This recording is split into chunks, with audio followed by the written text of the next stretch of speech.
kapatid na Eduardo V. Manalo, ang aming pinakamamahal na tagapamahalang pangkalahatan.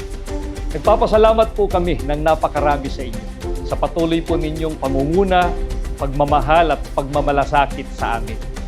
Kami po ay nangangako na patuloy na magpapasakop at magmamahal sa pamamahala ng Iglesia ni Cristo.